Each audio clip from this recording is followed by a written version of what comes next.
if we look at the lives of the saints and their writings, we can see from many of them who've had like mystical experiences of God or Jesus's voice, they can tell us a lot of what Jesus feels and what about what he how he sees us in the world. And by and large, if we look at what they've written, we can see that the thing that, like, if we wanted to say that there was something that hurt God, now we can't really, in one sense, we can't really say that God can be hurt because God is all powerful, or the word that we might use is impassible, meaning that he's without change. So he doesn't have like these sort of emotions that we do.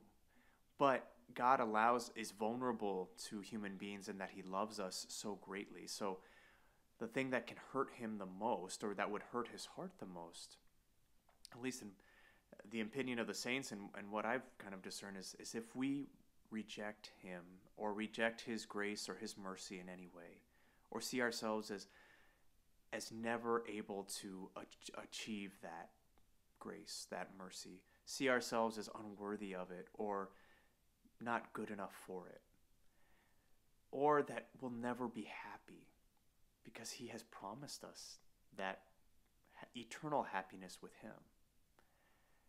I thought of this today as I was reading the gospel, that Jesus is still speaking to his disciples at the Last Supper. He has a long discourse, and we get to hear a lot about it. You know, we're getting prepared for the Ascension, which we'll celebrate this Sunday.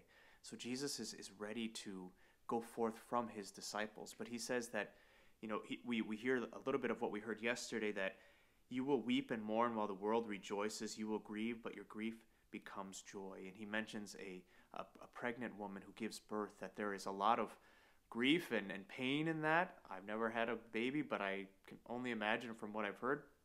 Yeah, there's a lot of pain there. But he says that woman's, after she's given birth, she no longer remembers the pain of her joy that a child has been born in the world. So the joy outweighs that. Our part is to trust that the Lord's promises are good, that we will experience joy even now when we might experience suffering or pain, those things that are just not right in the world, that the Lord wants to give us joy, but we have to continually place our trust in that. It means putting our trust in the scriptures and reading and hearing what he says to us, renewing our minds in that way. Let's ask the Lord that we might never despair of the good things that he has for us, that we might never, we may never say no to that, because he wants us to be with him, to have the joy that is without end, the joy that comes from knowing him fully. May we enter into that joy today and live it out more fully each and every day of our lives.